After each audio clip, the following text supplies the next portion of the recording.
What's up YouTube, Cardi from my Teacher One here. I'm doing a post commentary on part 13. It seems like every part of 13 something goes wrong with either the audio or just random things. Now I cut out a middle portion of this where I'm just doing some economic stuff. I figured you guys would want to see that. However, upcoming is the Battle of Jerusalem, which I'm definitely going to comment over and gladly show you guys. So I'm basically going to bring Philip II down to the last Muslim fortress. I got one little army press. I'm just going to auto-resolve and kill them. He'll come in, I just beat the campaign also, but he'll come in later in that. And then there's like this giant Muslim army of really good troops, heavy infantry, Janissary infantry that have like bows and stuff. I'm going to try to bribe them here, but it's not too good. And remember in the last part, the Turks actually, with their giant army that went jihading through my lands, the head Califrac, I don't know what the Muslim leader is, like the Pope, but they just decided to call a jihad on. Right here, I'm just checking the tutorial rankings of the Turks, but basically they decided to call a jihad on Jerusalem, and along with the Egyptian army, they captured Jerusalem from my ally. I'm just gonna, you can see also my prince, my faction leader's heading down there. And it's kind of funny because the crown prince wants us to assassinate his father so we can take over. And he's hiding right there, so I'm gonna attempt to send my assassin. He's just barely out of the just barely out there. So I do have two spies in there, but I'm gonna build some siege towers before I do that. And I'm also waiting for the reinforcements from the prince. Anyway, the prince is gonna go down and reinforce at the last days. He's going to push off some Muslim armies. We do have the Battle of Jerusalem coming up, and I believe it is Guy who is I know I have all the equipment. I got 3 siege towers. It is Guy, and I got some reinforcements from the Jerusalemites. The great thing about Holy Jerusalem is I trust myself more than the Kingdom of Jerusalem right now, because they're pretty weak and they're getting their butts kicked by the Egyptians. And also, the Muslims called jihad on Jerusalem, and that's how we lost in the first place, so that's kind of why it wasn't in our hands. It's great I'm able to hopefully snatch it up from them. Now, that's Guy's bodyguard there. The plan is to put the Edison guards on the walls, and then we got 2 rams, and then we'll have the dismounted knights of Antioch behind them to reinforce. And then I'm gonna forget about my crossbows back there.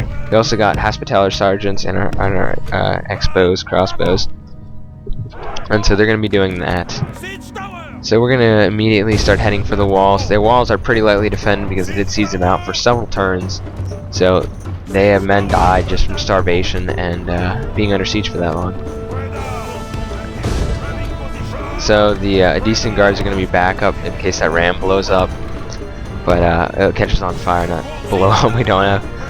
I don't think we have. I think we just learned about gunpowder, so it's not effectively used. I know the Turks were. Some of the big advantages they have in Medieval 2 on multiplayer. They have huge numbers of.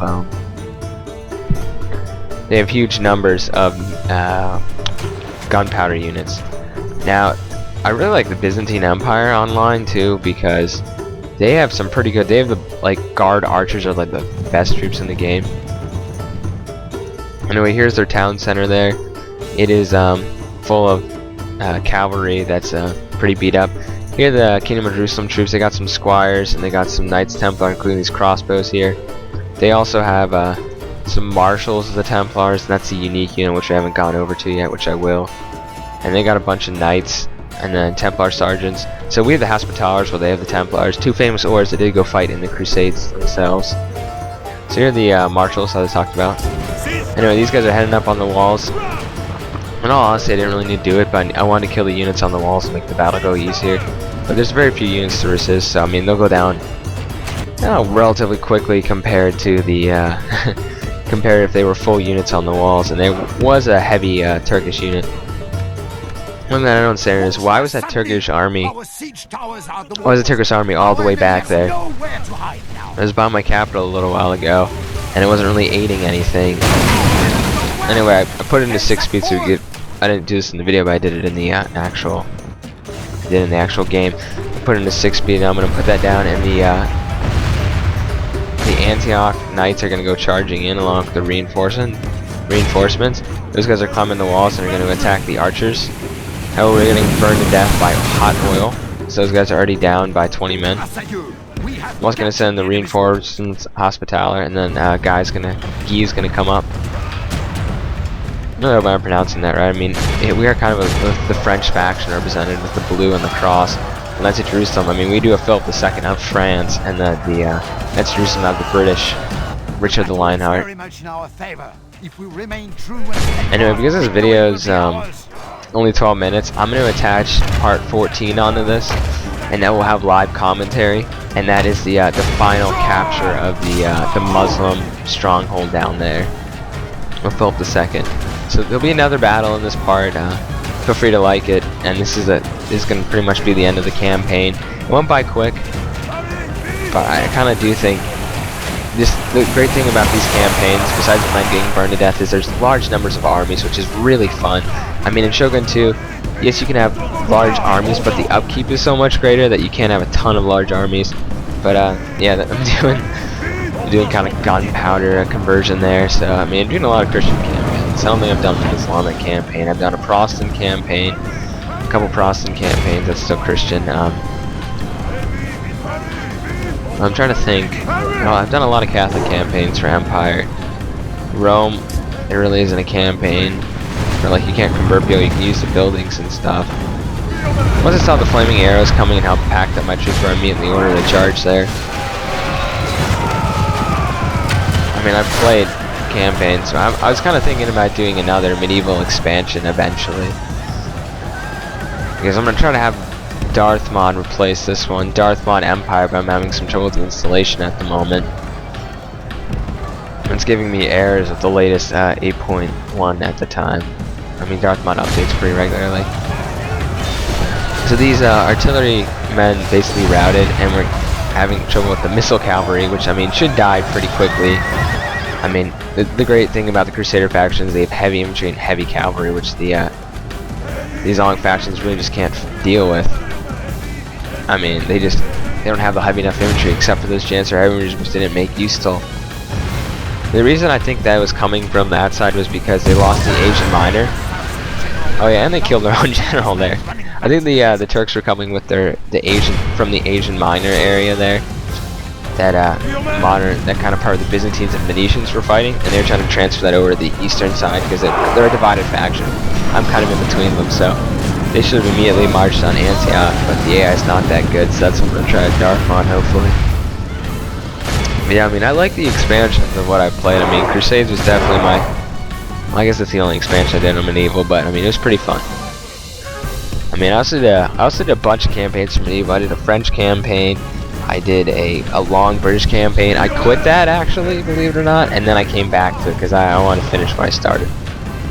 Today I came back to it. We're still getting shot at because there's still some archers on the wall, unbelievably. Sometimes those guys get up on top of the wall. I mean, my archers are taking casualties, and I don't know what the heck those guys are doing. It's because skirmish mode's on. Look at this giant blob just charging through the horses. I mean, I don't care. I want to get as many of my men into the square as possible. So I got a bunch of units, and we're just going to charge into their heavy cavalry with the Prince. The Prince actually gave us an order to execute his father so he could take over the Turkish lands. He'd give us 5,000 florins, and then we would also get better relations with the faction, but since considering that's the only province we need left, or town, we need left to conquer besides Jerusalem, which we're doing right now, I mean, it just wasn't worth it. Also, executing a faction leader is kind of hard. It's also, well, I guess you don't have to pay for expenses like that. I'm going to move up the archers also. It's the one thing, it says they're in combat, but a lot of them are like bogged down, so I'm highlighting them again and just tell them to run. Next we got artillery, we got a trebuchet, and we don't want that to have any problems, so Guy's going to take that away by himself.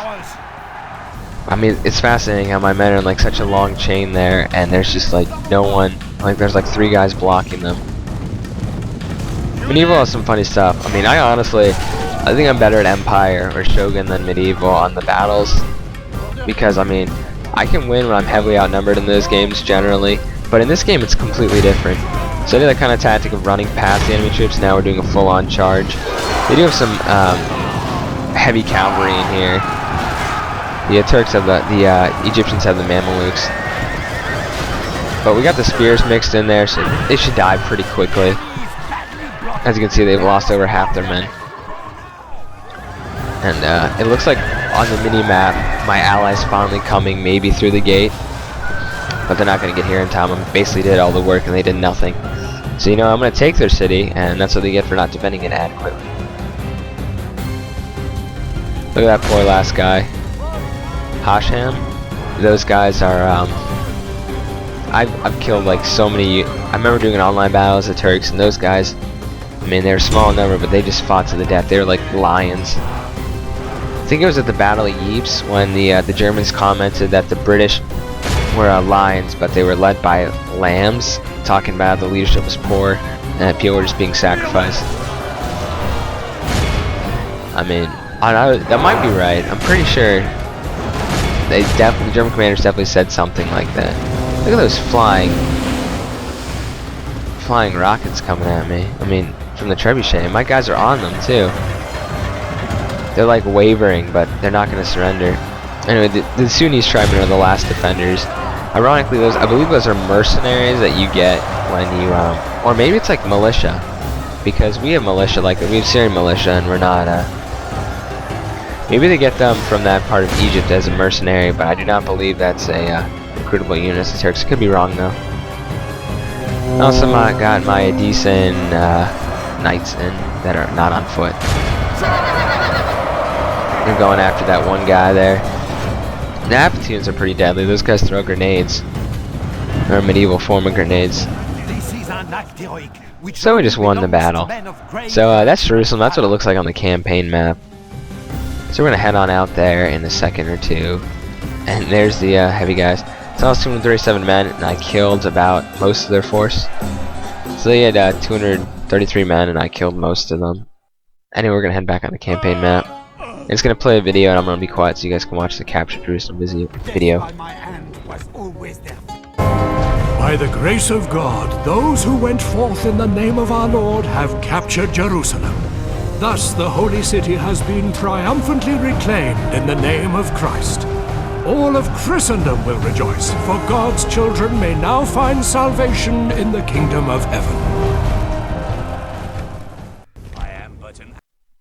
Okay, so we're going to go right in now to the next part, and that's what I'm going to say, what's up YouTube? So enjoy that part too, and remember to leave a like if you enjoyed either of these battles. What's up YouTube, Cardio4Man221 here, welcome back to the Principality of Antioch campaign. Anyway, the Mongols, who I do not trust in pretty much at all. I mean, look at that, 3 silvers, a Mongol infantry, and a bunch of archers? It's not even fair.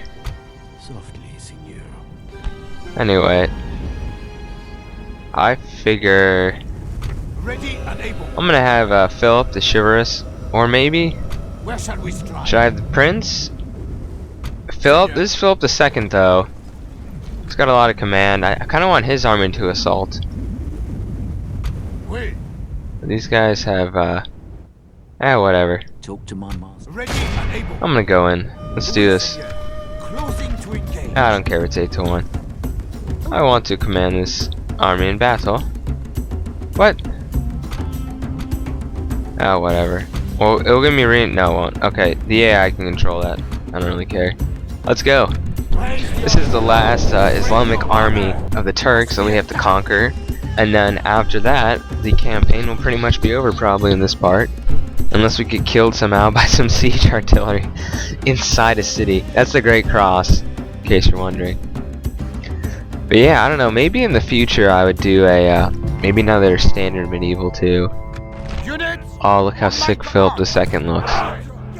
Let's see, the 2 kings that went on the Crusades that were famous in the third was Philip II of France and Richard the Lionheart of England. And these guys were kind of bitter rivalries. I mean, the whole French-English thing didn't go so well. I know the 100 Years' War hadn't happened, but they still weren't liking each other.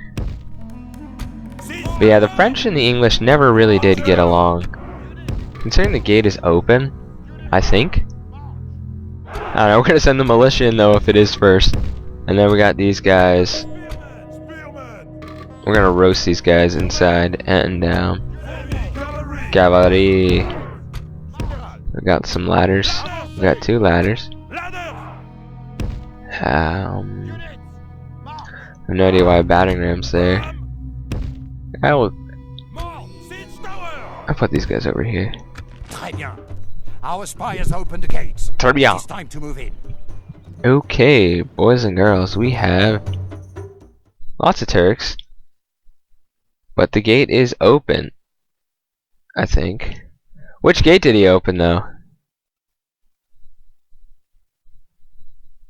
Come on. Yeah, I don't know which gate opened.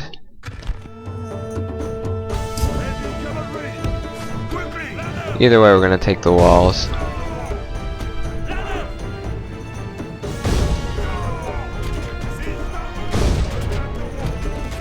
You know who I should have?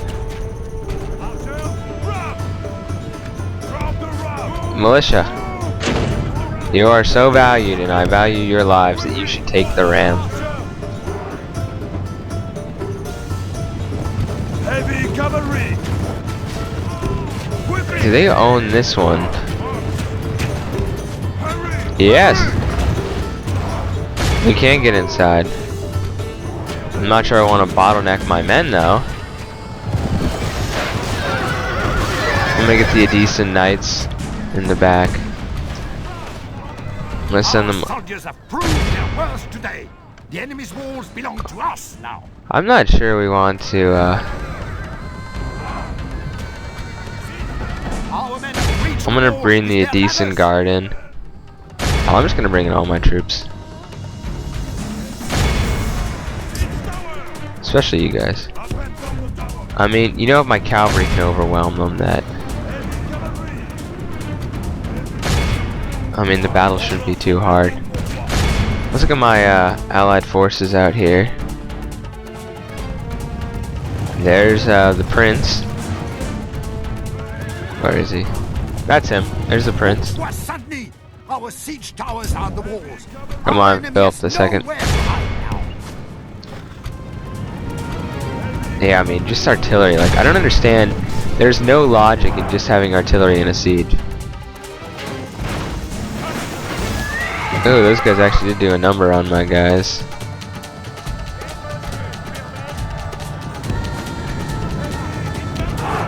Make sure you hold this.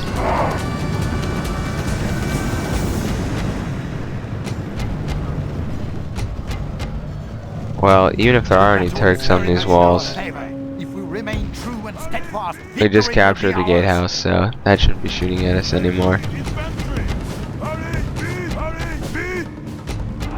Okay, my cavalry seems to be having a lot of fun. Hell, I'm just gonna tell everyone to attack. Into the city, my boys. Oh, look at that. Unique hero. Flower of chivalry. I wonder what that does. Ooh. I have no idea what the hell that did, but sweet. I guess it gives us extra chivalry. Or makes men more deadly. Ooh, what are these guys? Oh, these are just auxiliaries. Look at all this artillery. I mean, we got nice hospitality here. I mean, they're fighting a losing battle.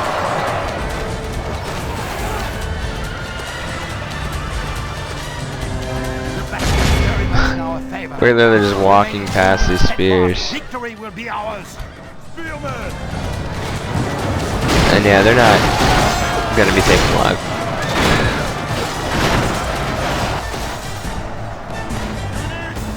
Overwhelm them.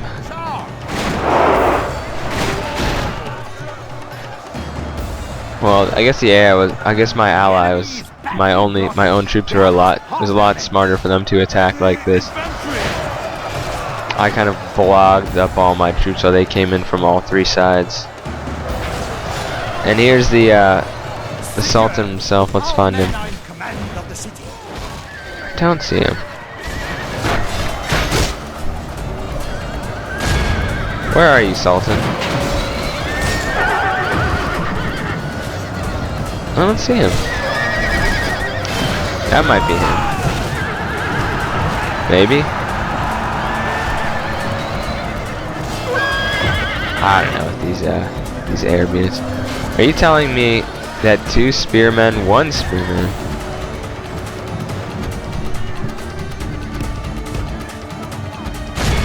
Go! Run over the couple of troops.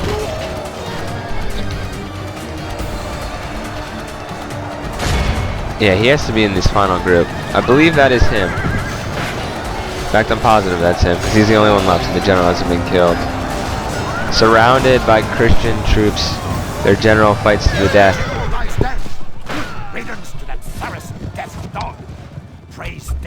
Well, that was really cool that he had this special ability.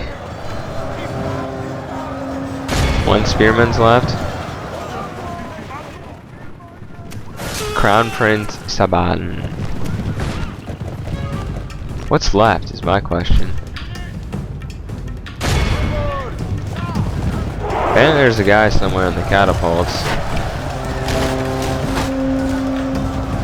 Maybe your men can actually destroy these things. Or at least they couldn't roam. It's a little glitchy, you sometimes lose people. There's apparently someone glitched.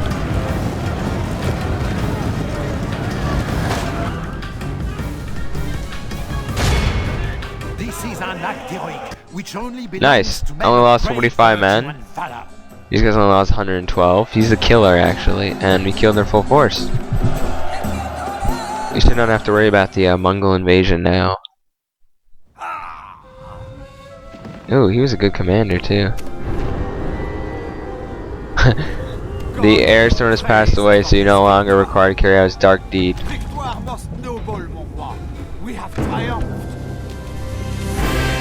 It's another victory.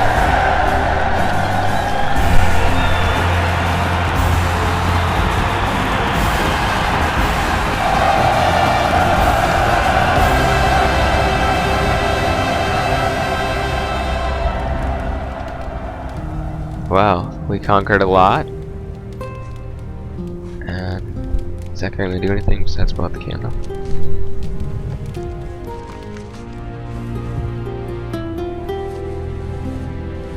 Well, I hope you enjoyed this campaign. We did conquer a lot of territory. And it's kind of interesting the way Venice. But yeah, Christian nations control this Holy Land. Except for Egypt, but we control this whole northern area. So yeah, I hope you enjoyed this. We had a great battle. And we don't have to worry about the Mongols. And yeah, so anyway, this is Call of Duty 1 Sign. If you enjoyed this part and this campaign.